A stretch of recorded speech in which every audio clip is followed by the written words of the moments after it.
So my name is Adam Stoker. I'm President CEO of Relic, and I am an outlier.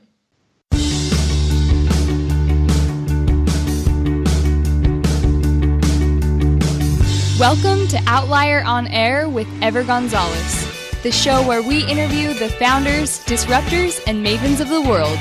Learn how grit, failure, and success are all a part of the entrepreneurial journey.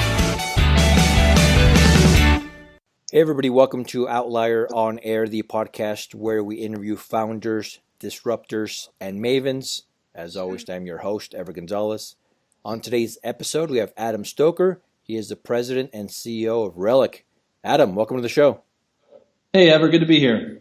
And we're happy to have you here. I've known you for a while now, and I've kind of seen you do some amazing things in the past. But now it feels like this is the perfect time to have you on the show. Things are moving so fast with everything that you're doing that I kind of want to introduce you to our audience and talk about the good, the bad, and the ugly of being an entrepreneur, and then just kind of what you got going on now. So again, welcome. Yeah, thank you. Sounds great. Before we kind of officially get started here, tell us where you're calling us from right now. Yeah, so I'm in Provo, Utah, downtown on University Avenue. And so we've had other entrepreneurs on the show from northern Utah, Provo specifically, Salt Lake, a couple of these other areas. Tell us, paint the picture. What's the vibe there in Provo specifically when it comes to startups and entrepreneurship? What does the community look like out there? Yeah, Provo is kind of going through a little bit of a revitalization right now. We're in the downtown area of Provo, and there's several companies that have started to bloom here, and the center of the tech revolution that's going on in Utah County is Lehigh, where Adobe and all those other major companies are. But here in downtown Provo, they put in Google Fiber a couple years ago, and I think that attracted some tech companies to come down here. And we relocated from Orem, Utah, to Provo, Utah, just in January. And the vibe down here is really cool. Feels like the whole area is poised, kind of like we are, for some explosive growth. And so, was it a strategic move? You were in Orem, now you're there. Before, I know you've been out here in southern Utah as well for a while. Are you positioning yourself there in Provo on purpose, or could you basically be doing what you're doing from anywhere? We could be doing what we're doing from anywhere, but being down here in Provo especially, we wanted to be close to BYU. We get a lot of our talent out of BYU. They've got a great advertising program. They've got great multimedia programs, great graphic design programs, and we're able to pull that talent. And it's very convenient to start with our internship program for students to get quickly from class to our office. And then with the right talent that we find, we can turn those into full-time employees once they graduate. Dude, you're doing it right. Congrats. And Provo's a great area, and it's we're hearing a lot of good things coming out of that area. So congratulations. Thanks. Yeah, we're definitely planning on putting down some roots here and being here in this area for a very long time. All right, let's talk about what you're doing now with Relic. Right. Let's dive right into it. What is it? How does it work? Why should we be interested? Yeah, so Relic is a full-service advertising agency, and we have three major industries that we focus on. We have some clients that are outside of the three major industries, but we are very proficient in tourism, telecom, and technology. And we, because we have so much experience in those three industries, we've really been able to set ourselves apart there. So we have, on the tourism side, clients like Tuacahn Amphitheater in St. George, Bryce Canyon National Park, Cedar City Tourism, Vernal Dinosaur Land. And so we have a lot of the major attractions in Utah especially that use us to promote their locations and drive the tourism numbers up. And then on the telecom side, we have Max South, which is a telecom company in Mississippi. We have TDS Telecom, which is based out of Madison, Wisconsin, and we handle the advertising for all of their cable properties in Utah, Colorado, New Mexico, Texas, Arizona, and Nevada. And we've really been able to carve out an awesome niche for ourselves in telecom. And then technology, because of and I'm sure we'll talk about this in a few, but because of the recent addition of my business partner, Jordan Barker, we've been able to really break into the new budding tech industry in Utah because of how well connected he is and the experience that he has. So those three industries have been really good for us, and we feel pretty confident that there's not very many agencies in Utah that can do what we do for those three industries. Yeah, we've seen you guys grow over the last little while. Just recently, you Relic has kind of come into picture, right? What were you before, and why the change? Yeah, so and maybe I'll just give you a little bit of background on that to help you know why we got there. Mm-hmm. But I've been here at this company for 6 years now, and when I was hired, it was known as Sorenson Advertising because the previous owner's last name was Sorenson, and he and I worked together for a long time to build this business. And we went from 3 employees and a little over $1 million in revenue in 2011 to, in 2015 we did 8 million, and then in 2016 we ended up coming in just under 7. And so we've been able to grow up from a very small company, and that dip in revenue in 2016. While the top line revenue was down a little bit, profitability actually was higher. And so we've been able to grow the company quite a bit over the course of these 6 years. And last year, I approached Eric Sorenson, the previous owner, about purchasing the agency from him. And through those conversations, we were able to come to an agreement. And I brought in my longtime close friend, Jordan Barker, as a partner, along with the creative director that was already here with me, Colby Raymond, and we purchased the agency. And with Sorenson no longer involved, we decided that it was best to rebrand, and instead of attaching a name to it, we decided to come up with a new name that really embodied the new vision we had for the agency. And to explain, a lot of people wonder, why would an ad agency want to use the name Relic, which sounds a little bit old school, right? The whole point of that is, ad agencies were originally created to drive sales for their clients. And we feel like a lot of agencies have gotten a little bit lost in what we call vanity metrics, that likes, clicks, impressions, visits, all of that kind of stuff, when in reality, the only way to judge the success of an ad agency is, did it make the cash register ring for its client? And so we feel like we're somewhat of a relic because we embody the reason ad agencies were created in the first place. If you go to our website, you'll see that for most of our work that we show on our website, the first thing that we show you is what were the results, and then we show you our work, because in reality, if the results weren't good, our work doesn't matter. With you're perfect to person to talk to about this, right? This is your space. This is what you know.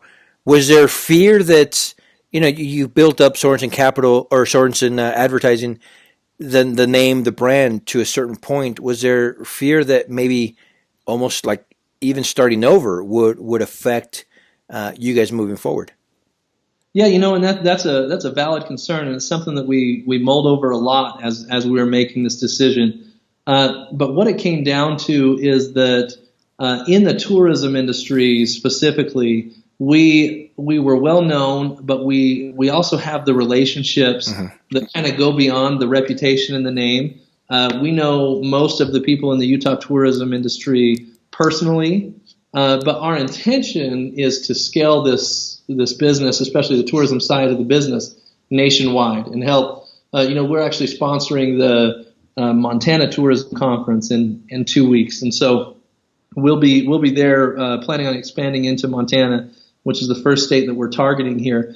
But we felt like the personal relationships that we had a great Utah brand, and we felt like our personal relationships were strong enough to keep from losing a lot of that brand equity, and instead do now what we need to do so that we don't end up having to make that change later when we're trying to build our national brand. if that So makes sense. yeah, oh, definitely. And so you've done this. What? It's almost 2 months, going on 3 months. What has been the response so far with the new name and the new attitude? Well, I think one of the advantages that we have is being a full service ad agency. We've got a great PR team, and so we've really been able to stay in the press and get a lot of coverage. We in January we received a Sammy Award for our work, and that's the Sales and Marketing Awards for Utah, or Sales and Marketer of the Year, excuse me. And we won one of those awards for our work with Vernal Dinosaur Land on an amazing campaign we created for them that was, we're targeting kids and families with kids to come down and see the Wall of Bones in Dinosaur Land, the museums that are there in Vernal. And so we created these two characters, Vern and Al, and together that makes Vernal. But Vern and Al, it was a story of these dinosaurs that the reason you find their bones there is because there was so much fun stuff to do in Uinta County that they all kind of migrated there and stayed there and died there. And that's why you find all their bones. It's the origin of adventure is the name of the campaign. And so we won a Sammy Award for that campaign. And then shortly thereafter, we did a press release about our rebrand. So once again, we got several articles run about our rebranding from Sorenson Advertising to Relic. And then a short time after that, I was awarded the 40 Under 40 award from Utah Business Magazine. Big deal, which is a big deal here. It was cool. It was very cool. And I don't think I realized how unique of an experience it was until I saw the other people that were there that were being honored. I was pretty impressed with the company I was surrounded by, and so that kept us in the news. And we've got several. We actually just won a Telly Award that we haven't even released our press release on, and so there's several things that we've been able to do with the rebrand that we have the power to do because we have a great PR team. It's funny because we interview a lot of experts in different fields and that offer services to entrepreneurs or companies, and whether it's marketing or branding or whatever, they're good at helping their clients and working with their clients, but they're horrible at marketing or branding themselves, right? But it sounds like you have it really under control. I mean, not only are you doing this you mentioned some very large companies that you're working with, a lot of large clients. But it sounds like you're doing exactly what that you're experts in for your own cause and your own company as well, which is perfect. Is that difficult to do?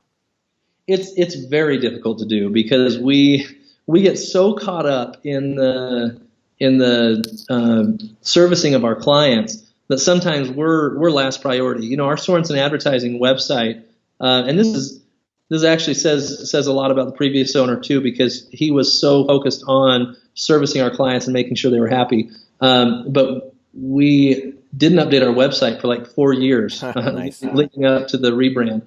And so one of the reasons we're focusing so much on trying to promote ourselves and keep ourselves relevant and in the news, that's because the only way to execute a rebrand correctly is to make sure that it's not just an irrelevant event that happens. We have to make sure we stay top of mind and turn the brand equity that we had as Sorenson Advertising into something stronger, which we feel like we have accomplished with Relic because we've gotten a lot of press over the last couple of months. Yeah, definitely. Even before we were doing research on you and the company to have you on the show to prepare, we saw you guys everywhere, so you must be doing something right. So again, congratulations on that.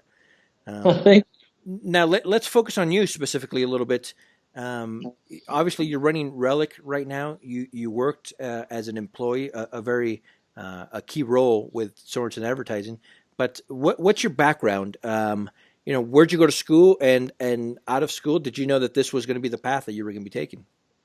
Yeah, it's kind of fun to reminisce on how I got into advertising. I was a student at BYU and really trying to kind of figure out what I wanted to do with my life. I didn't really know. I took an intro class to PR and really just decided that I couldn't just do the writing portion. I'm amazed with our PR people on staff because they're really able to focus and on the writing that needs to happen.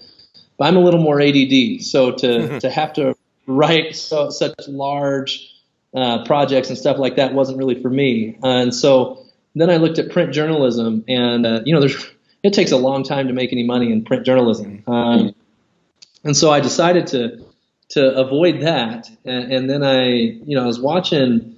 I can't remember if I was watching the Super Bowl or if it was just a football game or something, but I was watching with my dad, who's actually a PR professor, so he wasn't very happy I didn't choose PR. But I was watching a football game with him, and I kept asking him, what in the world were they trying to accomplish with that ad? That was a bad ad, And he's like, you really ought to consider advertising. You have always had an interest in that. And I realized, man, I have. So I took the intro to advertising class and just fell in love with it. And if there's anybody out there that doesn't know about BYU's advertising program, it really is top notch. They are nationally renowned for the quality of their program and the training they give their students in the preparation. And so I was able to participate in some pretty amazing projects for some major companies. I got a lot of great experience in school, and I took the route of, instead of, a lot of people will try to not work and focus specifically on school. I actually worked at a really small advertising agency while I was in school, and was able to gain the experience that I needed in school, that prepared me to be a little bit more ready when I came out. And so between the great experience I got at school and then the experience I got working while in school, I was ready to hit the ground running. The problem that I had was that I graduated in 2009, and 2009 was about the worst time that you could enter an advertising career in the last 20 years. And so coming out was I thought that I was going to be able to get a full-time job as an account executive. And I went to every ad agency in Utah and applied to a lot outside of Utah. And finally, Thomas Arts in Farmington, which is in Davis County, northern Utah, they offered me an internship. And to be honest with you, I was a little bit offended. I felt like I was more valuable than that. And I realized quickly, once I got into the internship, how wrong I had been. Because I thought I was prepared coming out of school, when in reality I had a foundation that needed a lot of building before I was ready to manage a client and run a campaign for a client. So I went through that internship for 4 months, and then finally was offered an entry-level job there after 4 months of the internship. And then I worked there for about another year and a half before taking the job with Sorenson Advertising 6 years ago. But that experience as an intern and in the entry-level position as an account coordinator was so valuable to me because, the things that I'm doing now, because I'm managing employees that are entry level and that are doing the things that I did at that time, I don't think I could be a good manager or mentor of theirs if I hadn't gone through that early on. And really, it created a great foundation for me. When I thought I had one, going into the internship, I realized how much I didn't know when I actually got the internship. Well, let's talk about that for a sec, right? So for most of your career, your focus was on clients and the work and what, your employer paid you to do, right? Now that you're in charge, right? You're the CEO. You are the one that keeps the machine, humming. Is it difficult for you to focus on the clients and running the company right now with employees and insurance and all that good stuff? What's the transition like, and how is it? How do you feel doing both? It's funny to ask that question because that has been such. It's just like when I was an intern and I came out and I thought I knew everything. Right now, I purchased the business and came in and thought I knew everything, and I was wrong again. I, over the last 6 months, have had a crash course in HR, accounting, all of these cash flow management. That is something that, man, I was totally unprepared for. And I've been able to learn over the course of the last 6 months with some help from some partners that we've worked with, along with bringing in an in-house accounting person as well.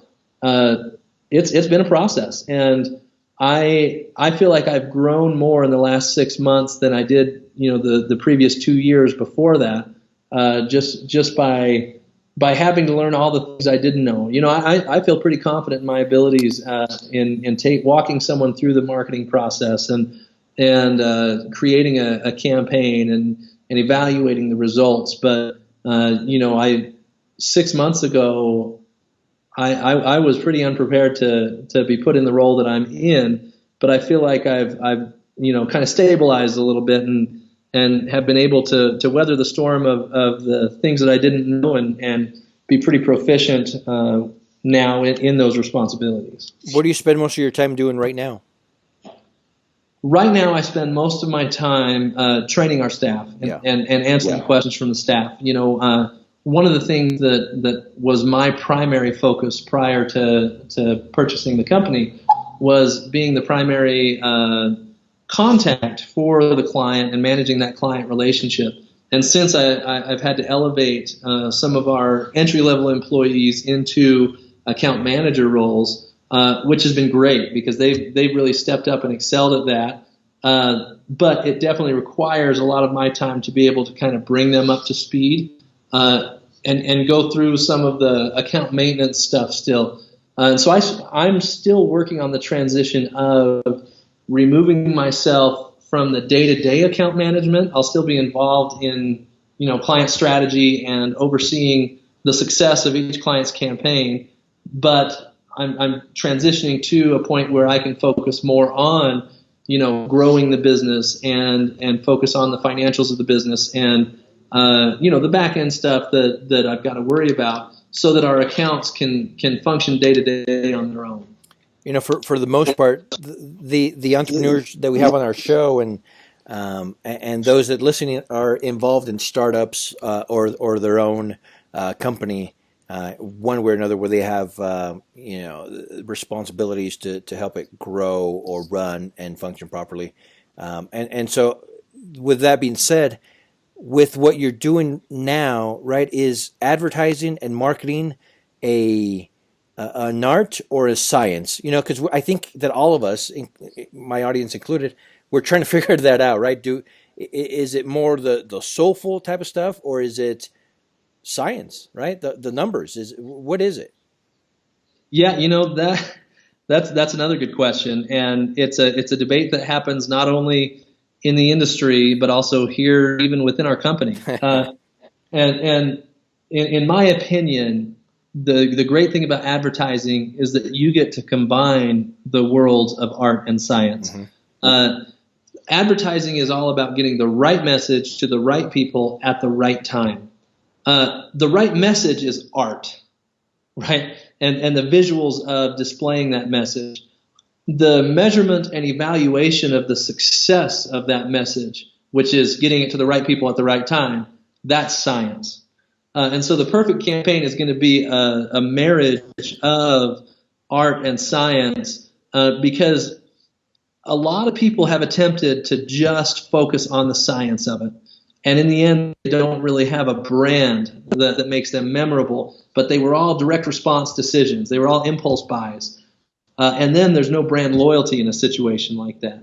And so we really do feel like a combination of branding and direct response is what's going to cause a brand to be able to stand on its own long term. And focusing on just branding or focusing on just direct response, you're going to be doing part of the job. Dude, you got a tough job. More, better you than me, right? Trying to figure all that stuff out. Now, yeah, it's a lot of fun. Yeah, I bet. Some sleepless nights, I'm sure. With certain campaigns and certain clients. But when you are struggling, right? When you need advice or mentorship, that kind of stuff, who do you go to? You know what? That's a good question. And I'm lucky enough to work with one of my best friends from high school.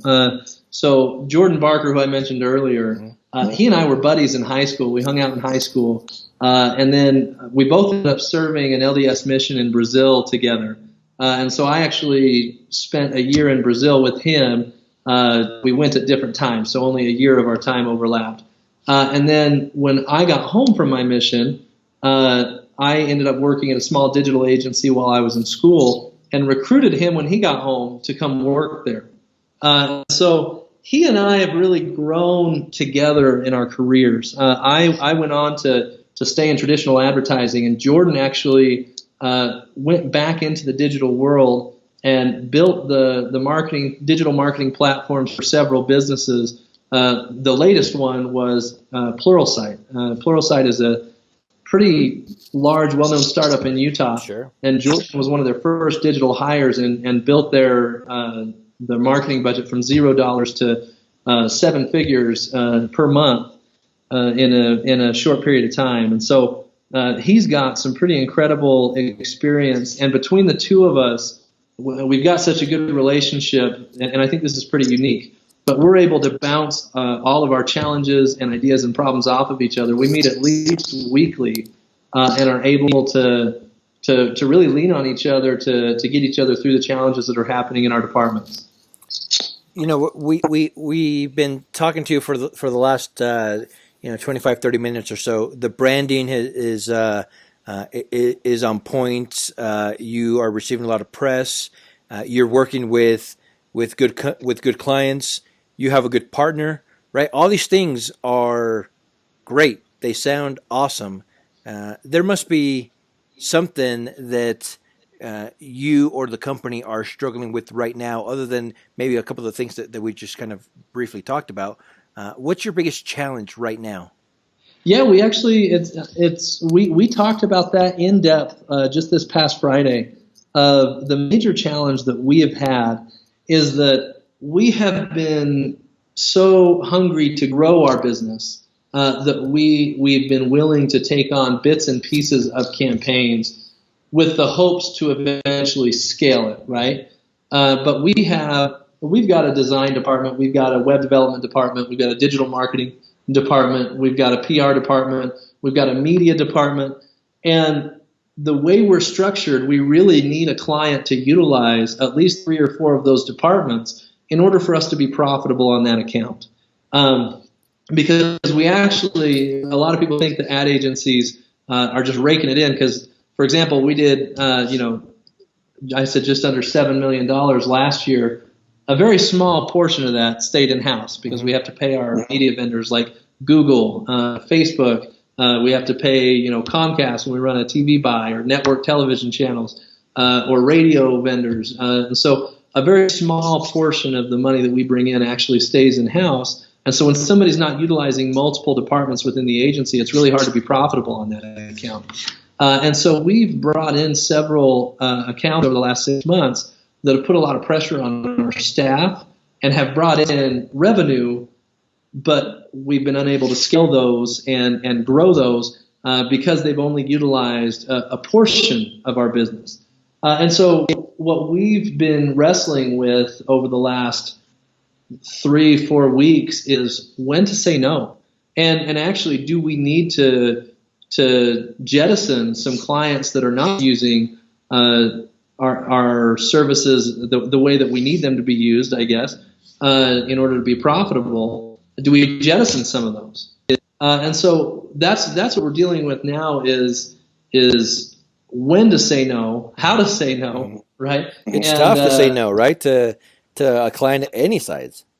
Well, it is, especially since a lot of the people that come to us come based on relationships that we already have, whether it's in previous jobs where we work together or industries where we've gotten to know each other. And you don't want to tell somebody that's a friend, and they've all kind of become our friends that we've been servicing. It's really hard to say, hey, this doesn't work for us. And the other thing that's a challenge is we're an ad agency. Our job is to solve problems. And so one train of thought is, hey, if we're not able to solve their problem in a way that's profitable for us, is that on us? Mm-hmm. And so we really had to kind of searched through that over the last 3 weeks, and it's been our main topic of conversation in our leadership meetings over the last 3 weeks, and it's something that we can't say that we've solved. I love it. That's you know, at least you know that there's an issue, right? And that's something that you're working on. You're far ahead of the game when it comes to others involved as well. So good for you. Now, as we slowly try to wrap this up a little bit, with where you are now to when we have you back on the show in 3 years, what is that going to look like? What are we going to be talking about? Well, I'm hoping that by then some of the ideas that we have for not only scaling our business but also making an impact on the industry, which we're not ready to release just yet. But hopefully we'll be talking about how we've revolutionized the industry with some of the ideas that we plan on launching over the next couple of years, and really that we'll be working towards creating and executing on. It'll be really fun if we can be talking about the recent launch of those solutions. That's really what we're working toward. But in the meantime, we will be slowly taking over telecom advertising nationwide, along with tourism advertising nationwide, and then tech companies as they come. I think you'll see a lot of growth from us across the country in that, and a lot more press. Okay, I love it. We're looking forward to it's been fun seeing you up until this point. It's going to be a whole lot more fun seeing you move forward as well. Now, you have a specific talent, right? We've already talked about it. Our audience, like we discussed, are entrepreneurs from all over the world. I think that the space that you're in is something that's very important, something that either we need to kind of get better at or bring in the professionals to help us with. But with that being said, with your experiences, what's one piece of parting advice that you can give our audience, something they can kind of take into their own companies right now to kind of help them get to that next level? Yeah, there's a couple of things. One is that, advertising agencies and advertising in general is seen as really sexy, right? Because people get to see the sexy side of it. They get to see the TV commercials. They get to see the incredible design. They get to see the banner ads that are done or the retargeting ads that pop up. But that's not where the magic happens. And the part that you see is a very small part of what actually happens. Advertising is based on research if done correctly. And so if I was we've always had up to this point what we call our RISE process, and that's research, identify, strategize, and then execute and evaluate. And so a lot of people like to skip that research and identify section where you find out everything you can about your business, about your competitors, about the community that you're in, about the customers. You identify those target audiences. You do a SWOT analysis to identify any strengths, weaknesses, opportunities, and threats. And then comes the strategy. And so many people want to dive right into the strategy. And what you find is that you get the wrong message to the right people at the right time. And the wrong message to the right people is completely irrelevant. And so what I would advise any business owner, for one, is, like, let's say you're a plumber. Well, if somebody tried to do plumbing themselves, you'd laugh at them. And so if you're going to try to do your marketing by yourself, you're probably going to make some mistakes. And so I would say when your budget allows for it, I would hire someone to help you out. If you have to do it internally, then I would make sure that I'm following the process, that I'm not skipping the research and identification portion of the marketing process. Don't dive right into strategy. Very rarely. Now you might have a swing and a hit right every once in a while, but if you skip the first two steps, your likelihood of having a successful campaign goes down immensely. So follow the steps, spend your time in research, and then the sexy ad that you end up with actually will work because you've put the effort into it that needs to make it successful. And if I could say one more thing, Ever, I would encourage anybody that's listening that is hoping to one day start a business that has not yet. I would advise anyone to take an internship and learn the things you don't know. And sometimes the only way to do that is to really pay your dues at the bottom.